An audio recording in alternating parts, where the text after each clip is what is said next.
नमस्कार दोस्तों, हमारी आज की कहानी का नाम है अनोखा बंटवारा। माँ, मेरे पास अभी पैसे नहीं हैं। आप राघव भैया से ले लो।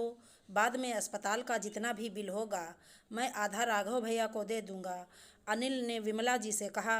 मेरे पास भी कौन सा कुबेर का खजाना गड़ा हुआ है। अभी 2 महीने पहले ही तो मैंने अपने बच्चों का कॉलेज में दाखिला करवाया है। माँ, जो पापा के पैसे हैं उन्हें बैंक से निकलवा कर उनका इलाज करवा लो। बाद में हम दोनों भाई अपना अपना हिस्सा दे देंगे। अनिल ने भी अपना पल्ला झाड़ते हुए कहा। ये हैं विमला जी के 2 होनहार बेटे, अनिल और राघव। दोनों ही आत्मनिर्भर हैं।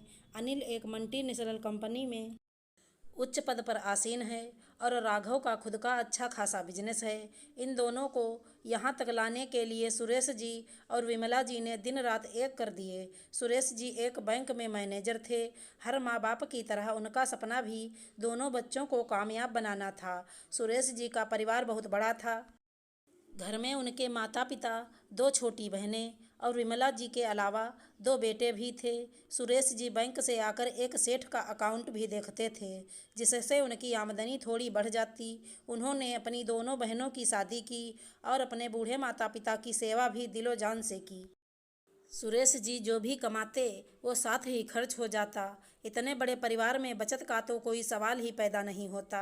अपने बच्चों की पढ़ाई के लिए भी उन्हें लोन लेना पड़ता। जिन बच्चों के लिए विमला जी और सुरेश जी ने अपने पता नहीं कितने ही अरमानों का गला घोटा था, आज उन बच्चों के पास पिता के इलाज के पैसे नहीं थे।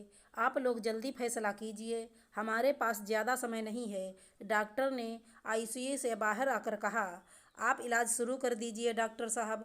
ऑपरेशन का जो भी खर्च होगा मैं जमा करा दूंगी, विमला जी ने कहा।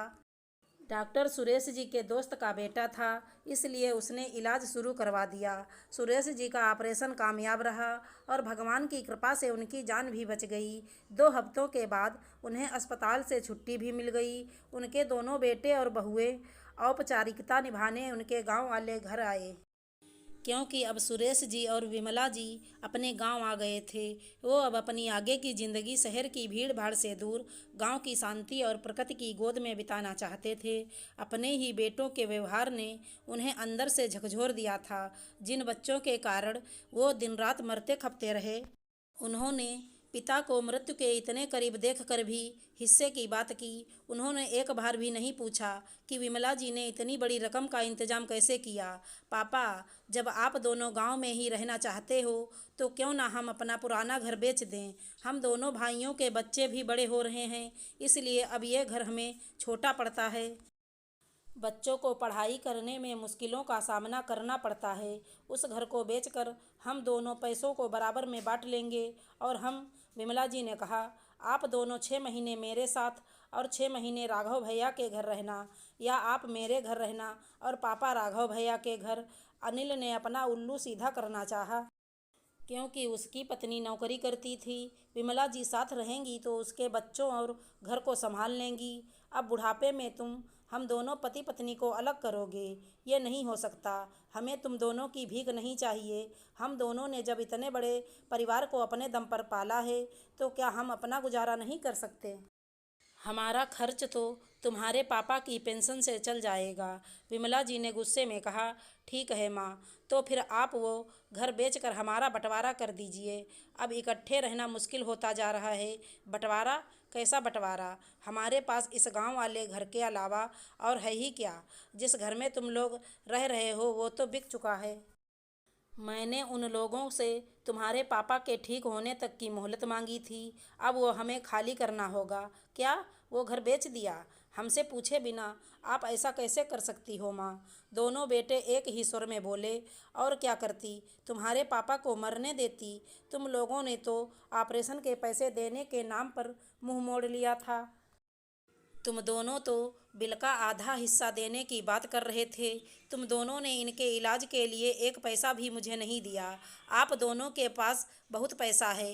पापा को रिटायरमेंट पर बहुत पैसा मिला था, वो सब कहाँ है? राघव ने कहा। सब कुछ पता होते हुए भी अपने बेटे के मुँह से ये बात सुनकर विमला जी अपना आपा खो बैठी। वो बोली, तुम्हारा बिजनेस शुरू करने के लिए तुमने क्या किया? क्या तुम्हारे पास पैसे थे? राघव चुपचाप खड़ा रहा, क्योंकि उसने अपने बिजनेस में कोई पैसा नहीं लगाया था। सुरेश जी की रिटायरमेंट के समय जो पैसा मिला उन्होंने सारा का सारा पैसा उसके बिजनेस में लगा दिया था। विमला जी तो कहती भी रहीं कि कुछ पैसा अपने बुढ़ापे के लिए बचा लो, परंतु सुरेश जी ने यह कहकर उन्हें चुप करा दिया कि बुढ़ापे में हमारे बेटे हमारा सहारा बनेंगे, हम पैसों का क्या करेंगे, हमारी असली दौलत तो हमारे बच्चे हैं। आज वो बेटे उनसे अपना हिस्सा मांग रहे थे, माता पिता को रखने की समय सीमा तय कर रहे थे। हालांकि सुरेश जी पूरी तरह से स्वस्थ नहीं हुए, ऑपरेशन के कारण बहुत कमज़ोर हो गए थे। जब उन्होंने अपने बेटों और विमला जी का वार्तालाप सुना तो वो एक छड़ी की सहायता से बाहर आंगन तक आ गए और बोले, वो घर मैंने अपने खून पसीने की कमाई से बनाया था। अगर मेरे ऑपरेशन के लिए विमला ने वो बेच भी दिया तो क्या हुआ?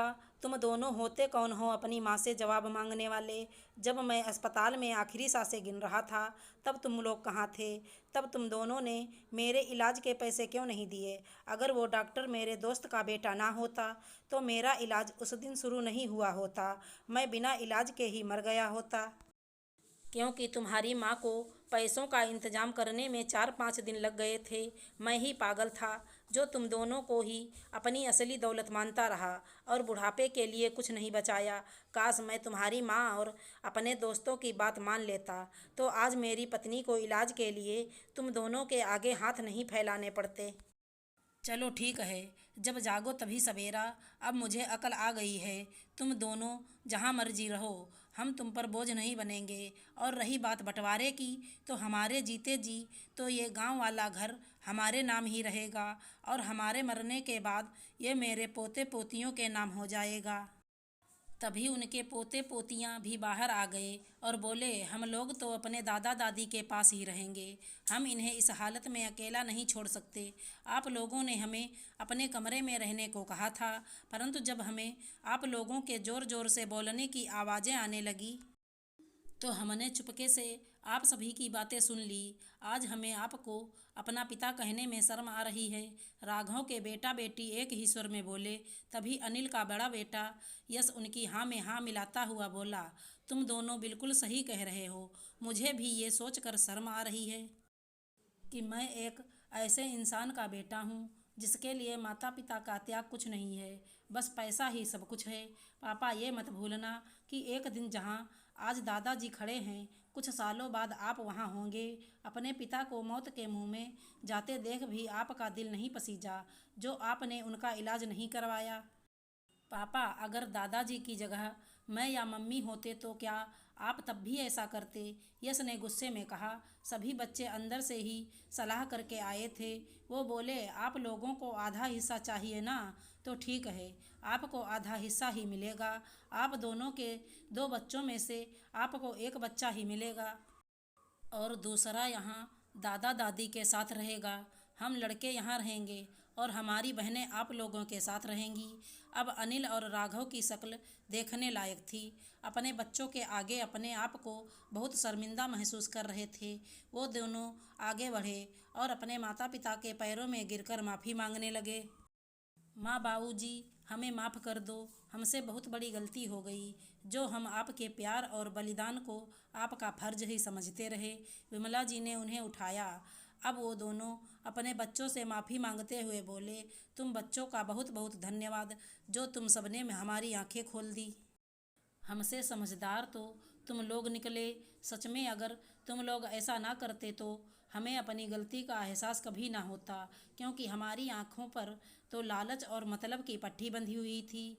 माँ, बाबूजी, हम अपने उसी घर को दोबारा से खरीदेंगे और साथ में रहेंगे। हमें पता है उस घर में आप लोगों की जान बसती है। बाबूजी ने कड़ी धूप में खड़े होकर उस घर की एक एक ईंट को लगते हुए देखा है और आपने घर के हर कोने को अपनी मर्जी से सजाया और संवारा है।